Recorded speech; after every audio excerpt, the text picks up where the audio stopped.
Bismillahirrahmanirrahim. Assalamualaikum warahmatullahi wabarakatuh. Sahabat Muslim, sudah menjadi kebiasaan bagi sebagian umat Islam menyukai nyanyian. Namun, karena syariat agama melarangnya, maka hanya orang-orang yang kuat imannya yang tidak mau mendengarkan lagu kecuali syair dan qasidah bernafaskan dakwah. Di zaman Nabi SAW ada satu kisah menarik taubatnya seorang penyanyi. Adalah seorang pemuda yang bernama Zadzan, seorang peminum khamar, dan ia seorang penyanyi. Lalu Allah memberinya rizki berupa taubat di tangan Abdullah bin Mas'ud radhiyallahu anhu.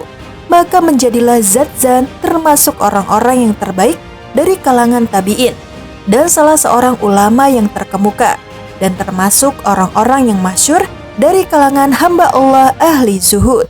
Lantas, bagaimanakah kisah taubatnya sang penyanyi di zaman Rasulullah SAW? Berikut ini kisah selengkapnya.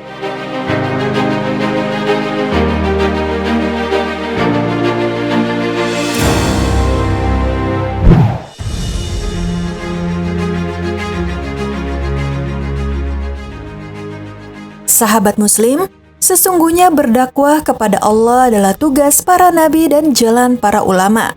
Oleh karena itu, berdakwah kepada Allah adalah sebuah amal pendekatan diri kepada Allah yang paling utama dan paling agung kedudukannya. Allah Subhanahu wa Ta'ala berfirman, "Siapakah yang lebih baik perkataannya daripada orang yang menyeru kepada Allah, mengerjakan amal yang soleh dan berkata, 'Sesungguhnya aku termasuk orang-orang yang berserah diri.'" Quran Surat Fussilat ayat 33. Sungguh para sahabat Nabi SAW menempuh jalan ini. Mereka menyuruh kebaikan, mencegah kemungkaran dan mengajarkan manusia kebaikan, menyampaikan sejelas-jelasnya melalui berbagai cara seperti pengajaran, harta, nasihat, fatwa, hukum, dan selainnya. Suatu hari, ada seorang pemuda yang bernama Zadzan. Zadzan adalah seorang pemuda yang suka minum khamar dan gemar bernyanyi. Dan inilah kisah taubatnya. Sebagaimana Zadzan meriwayatkan sendiri, ia berkata, "Saya adalah seorang pemuda yang bersuara merdu, pandai memukul gendang. Ketika saya bersama teman-teman sedang minum minuman keras, lewatlah Ibnu Mas'ud. Maka ia pun memasuki tempat kami. Kemudian ia pukul tempat yang berisikan minuman keras dan membuangnya, dan ia pecahkan gendang kami. Lalu ia berkata, 'Kalaulah yang terdengar dari suaramu yang bagus adalah Al-Quran, maka engkau adalah engkau. Setelah itu pergilah Ibnu Mas'ud. Maka aku bertanya kepada temanku, 'Siapa orang itu?' Mereka berkata, 'Ia adalah Abdullah bin Mas'ud, sahabat Nabi SAW.' Maka dengan kejadian itu dimasukkan dalam jiwaku perasaan taubat. Setelah itu aku berusaha mengejar Abdullah bin Mas'ud sambil menangis. Setelah mendapatinya, aku tarik baju Abdullah bin Mas'ud. Maka Ibnu Mas'ud pun menghadap ke arahku dan memelukku menangis. Dan ia berkata, 'Marhaban, selamat datang orang yang Allah mencintainya. Duduklah.' Lalu Ibnu Mas'ud pun masuk dan menghidangkan kurma untukku. Zadzan mulai menjadi pengikut Ibnu Mas'ud radhiyallahu anhu. Dan seiring waktu, Zadzan menjadi seorang ulama dan penghafal Al-Quran pada zamannya. Dalam kisah tersebut, kita mengetahui kejujuran Abdullah bin Mas'ud dan niatnya yang baik, serta tujuannya yang benar dalam berdakwah kepada Zadzan yang menyebabkan mendapat petunjuk dan bertaubat. Sebagaimana dikatakan Abdul Qadir Jailani, semoga Allah merahmati beliau, mengomentari kisah tersebut.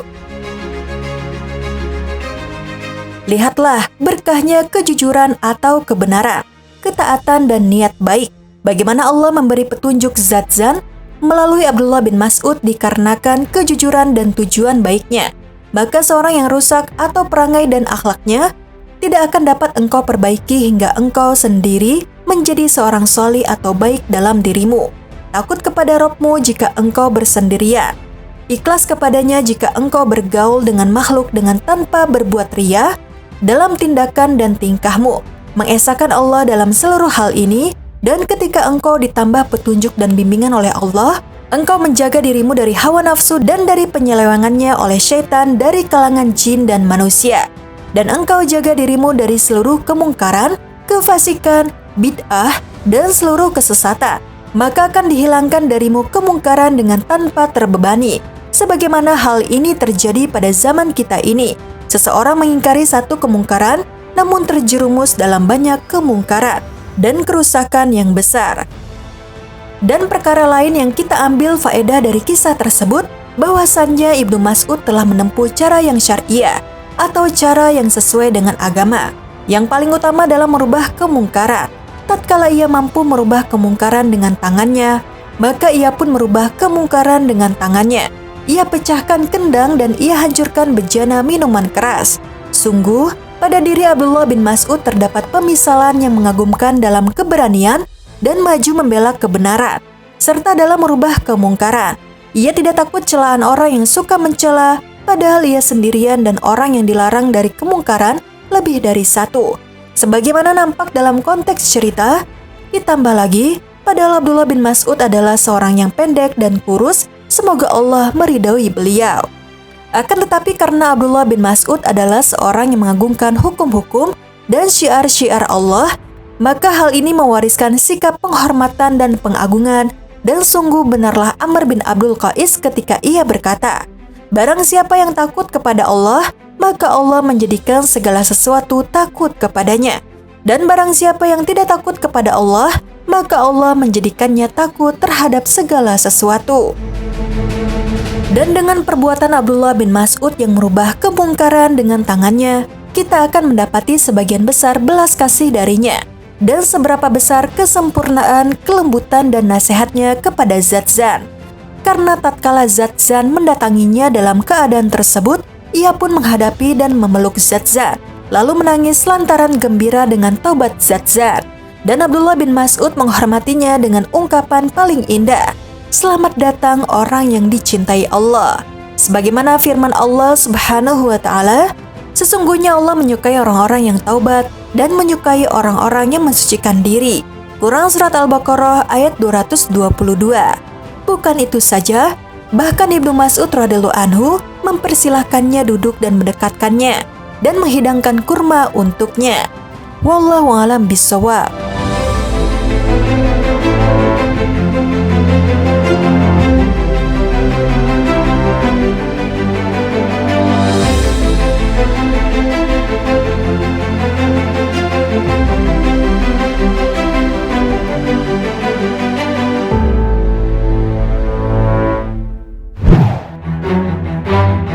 Sahabat Muslim, demikianlah sepenggal kisah penyanyi yang bertaubat karena ucapan seorang sahabat Ibnu Mas'ud radhiyallahu anhu. Adapun hikmah yang bisa kita petik adalah hendaknya kebiasaan menyanyi diganti dengan membaca Al-Quran dengan suara merdu. Rasulullah SAW berpesan, hiasilah Al-Quran dengan suara yang merdu. Hadis lain menyebutkan suara merdu akan melipat gandakan keindahan Al-Quran. Banyak riwayat yang menganjurkan agar membaca Al-Quran dengan suara yang indah. Namun ada juga riwayat yang melarang membacanya dengan suara seperti nyanyian orang Yahudi atau Nasrani. Sekian video kali ini, silakan tekan tombol subscribe, like, dan tombol lonceng di bawah ini sebagai bentuk dukungan kalian agar channel ini tetap terus menyebarkan informasi seputar Islam. Dan terima kasih untuk yang sudah subscribe. Wassalamualaikum warahmatullahi wabarakatuh.